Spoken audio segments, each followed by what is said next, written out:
Le sucre est-il réellement coupable de la fameuse hyperactivité ou s'agit-il d'un mythe qui colle à nos habitudes et à nos peurs? Dans cette vidéo, on va faire tomber les idées reçues. On va creuser les études, explorer scientifiquement le vrai lien qui existe entre le sucre et la science. Et crois-moi, tu risques d'être surpris. Let's go!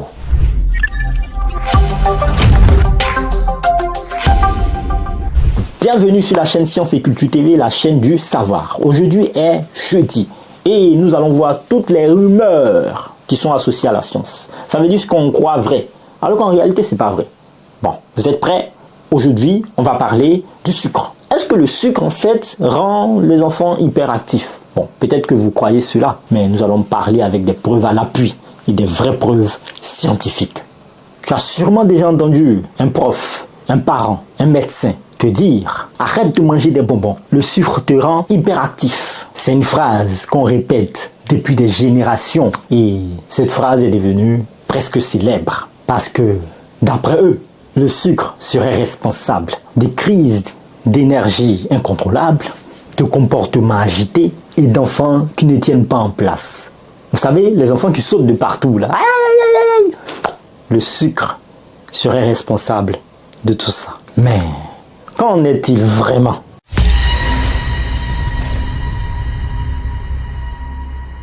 Le mythe est vieux de plusieurs décennies, oui. Car dans les années 1970, plusieurs parents ont rapporté des épisodes où leurs enfants devenaient agités après avoir mangé beaucoup de sucreries. Mais attention, ces observations des parents restaient anecdotiques et non pas basées sur des preuves scientifiques solides. C'est surtout dans les années 1990 que cette croyance a explosé, portée par certains livres populaires, émissions TV et recommandations parentales. Mais pourquoi? Parce que le sucre provoque une montée rapide de glucose dans le sang. Bon, les biologistes savent de quoi je veux parler, ou les biochimistes. Et ce qui provoque cette montée dans le sang, bien sûr, provoque une énergie immédiate et on associe ça à l'excitation. Mais l'explication est plus complexe, oui, car ce n'est pas aussi simple. Parce qu'il faut se rappeler aussi de l'effet placebo. Car quand on s'attend à ce que l'enfant soit agité après avoir mangé du sucre, eh bien on le remarque plus. Et souvent, les moments où les enfants mangent du sucre coïncident avec les fêtes, les anniversaires et les célébrations, où tout le monde est joyeux, où tout le monde est excité. Bref, on mélange tout.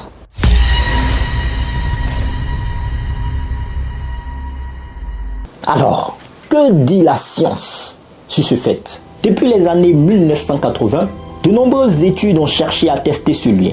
Et la majorité des résultats sont clairs. Le sucre n'a pas d'effet direct sur l'hyperactivité des enfants.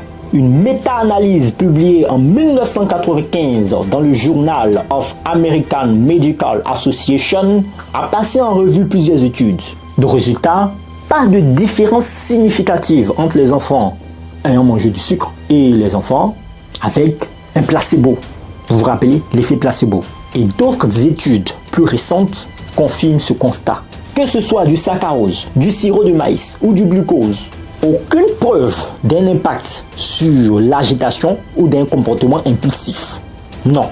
Alors, dites-moi, pourquoi cette croyance persiste alors?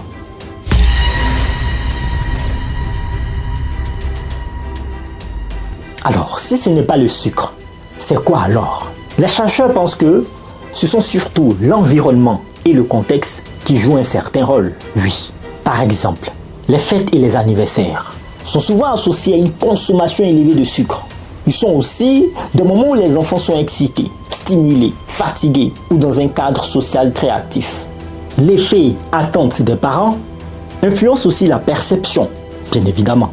Si on croit que le sucre rend les enfants hyperactifs, on est plus sensible à repérer un comportement agité.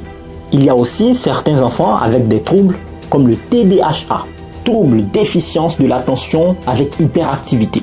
Tout cela, ces troubles, peuvent avoir des réactions différentes, mais ce n'est pas un effet généralisé.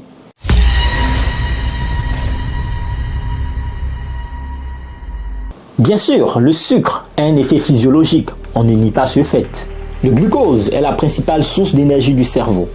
Mais en excès, le sucre ne provoque pas une explosion d'énergie instantanée. Au contraire, après une hausse rapide, le corps peut subir un crash glycémique, entraînant ainsi fatigue, irritabilité, voire somnolence. De plus, une consommation régulière et excessive de sucre est liée à des effets négatifs. Une prise de poids énorme, troubles métaboliques, diabète de type 2, etc., etc. Et ça, ce sont des effets à long terme et non des pics d'hyperactivité immédiat.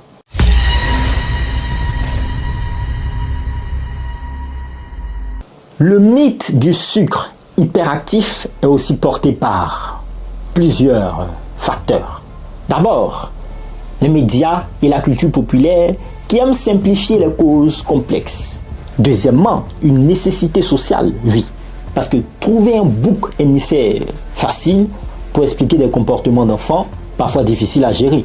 Il y a aussi les expériences personnelles, oui, souvent subjectives, qui alimentent la croyance.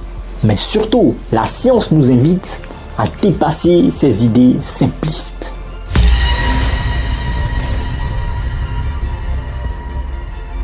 Alors, le sucre rend-il vraiment hyperactif? La réponse est claire, non.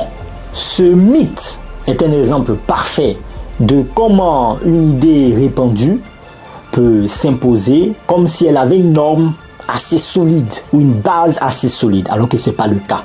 Aucun fondement scientifique. Alors que le vrai jeu est ailleurs. Comprendre réellement le comportement des enfants dans leur globalité. Prendre en compte l'environnement, prendre en compte la société, prendre en compte beaucoup de facteurs, les émotions, les rythmes, etc., etc.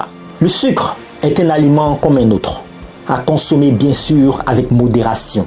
Mais il ne fait surtout pas sauter les enfants dans tous les sens. Merci de nous avoir suivis. Si vous avez aimé cette vidéo ou si vous aussi, vous croyez que votre enfant est hyperactif parce qu'il consomme du sucre, marquez-le dans les commentaires. D'ici là, on se voit jeudi prochain pour un nouvel épisode de La rumeur autour de la science. Portez-vous bien, faites le plein de savoir. Peace.